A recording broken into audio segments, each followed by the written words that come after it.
नमस्कार, बहुत बहुत स्वागत आपका। मैं हूं आपके साथ अखंड प्रताप त्रिपाठी। संभल में जो हुआ, क्या ये एक संयोग है या एक प्रयोग? संभल में जो हुआ उसके पीछे किसको फायदा हुआ? क्या विपक्ष की इसके पीछे कोई विशेष नीति है? क्या संभल खुद जला या इसको जलाया गया? संभल सुलगा तो इससे राजनीतिक दलों को अपनी राजनीतिक रोटियां सेकने में मदद जरूर मिली, और संभल जितना सुलगेगा इसका फायदा राजनीतिक दलों को मिलता हुआ जरूर नजर आएगा। लेकिन इन सभी से बड़ा सवाल यह है कि संभल आखिर सुलगा ही क्यों? क्या संभल में जो हुआ उसे रोका जा सकता था?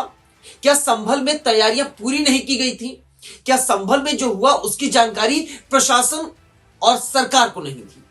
दरअसल संभल जला, जमकर पत्थरबाजी हुई, लेकिन हमारी सरकार और हमारी प्यारी मीडिया बोल रही है कि अगर योगी ना होते तो संभल में हिंसा और बढ़ जाती, संभल और जलता।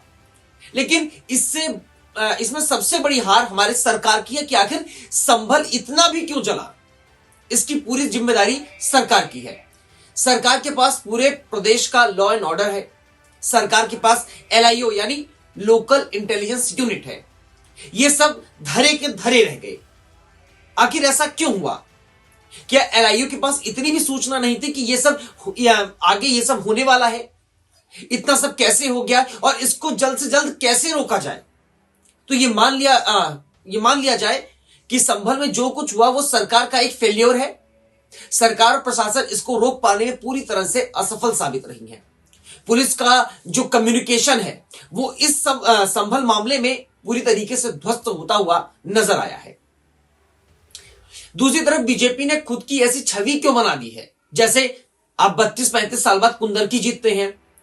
तो आपको यह बात पता थी कि मामला खराब हो सकता है, तो चीजों को आपने पहले से सही क्यों नहीं किया? पहले से ही पुलिस फोर्स क्यों नहीं लगाई गई? योगी जी ने पुलिस फौज जो अभी तैनात की है वो पहले क्यों नहीं की? अब जब संभल जल गया है तो सेना पुलिस लगाकर इसका क्या फायदा होने वाला है? सरकार और प्रशासन का कहना है कि बाहरी लोग जाएंगे तो संभल और जलेगा, लेकिन जलाने का मुख्य काम तो मीडिया कर रही है, गोदी मीडिया। संभल के चलते देश के किसी और दूसरे हिस्से में भी अगर मीडिया में खबरें आएंगी तो ऐसा हो सकता है कि दूसरे हिस्से में भी जला हो। हालांकि हम ऐसे हिंसा का समर्थन नहीं करते, लेकिन होने को तो कुछ भी हो सकता है। धार्मिक उन्माद तो कहीं भी फैल सकता है, और इसमें अगर सबसे बड़ा हाथ होगा तो हमारे मीडिया का होगा। और मुरादाबाद की कमिश्नर अंजनी कुमार तो लगातार हर जगह बैठ कर ये बोलते हुए भी नजर आ रही हैं, अपनी बातें रख रहे हैं। तो क्या इससे माहौल खराब नहीं हो सकता? आप इंटरनेट पर बैन लगा सकते हैं, लेकिन टीवी तो सबके घर में है ना साहब। सब लोग टीवी देख रहे हैं, और माननीय कमिश्नर जी का जो बयान है वो भी लगातार लोग देखते हुए नजर आ रहे हैं। उनकी बातों पर लगातार लोग गौर भी फरमा रहे हैं। वहीं इसी का दूसरा फेज देखें तो सरकार बस अपनी बात कह रही है, दूसरे पक्ष को साइड में करके कर दिया गया है, उनकी कोई सुनवाई नहीं हो रही है। दूसरे पक्ष को भी सरकार को सुनना चाहिए। संभल में आपने मीडिया को अलाउ कर रखा है, जो अपनी एक्सक्लूसिव तस्वीरें वहां से भेज रहे हैं। ये खुलासा हुआ, वो खुलासा हुआ, लेकिन अगर दूसरा पक्ष वहां चला जाएगा तो आपका भेद खुल जाएगा। दूसरा पक्ष वहां जाता तो वो वही बताता ना जो आप वहां बता रहे हो, अगर वो स्थिति जो मीडिया दिखा रही है। लेकिन बस आपको एक पक्ष दिखाना है।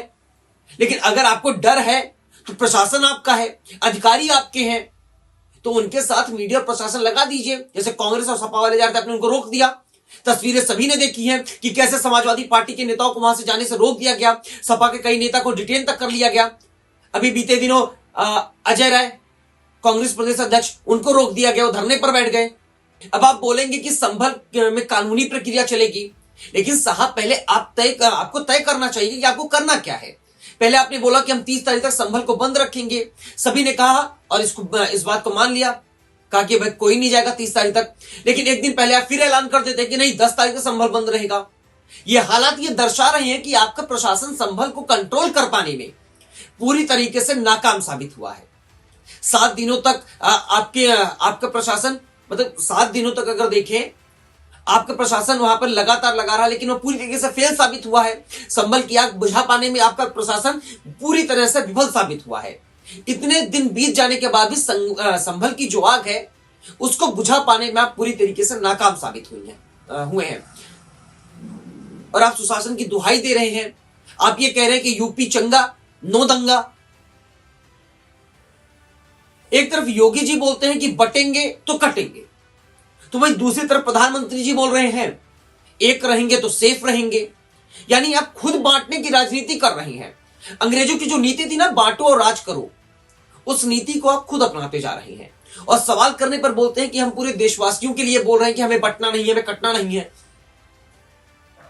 लेकिन अगर इसका दूसरा पहलू देखें तो पूरा देश जानता है कि आपने जो ये बटेंगे कटेंगे, एक रहेंगे सेफ रहेंगे जो बोला है, इसका आशय क्या है।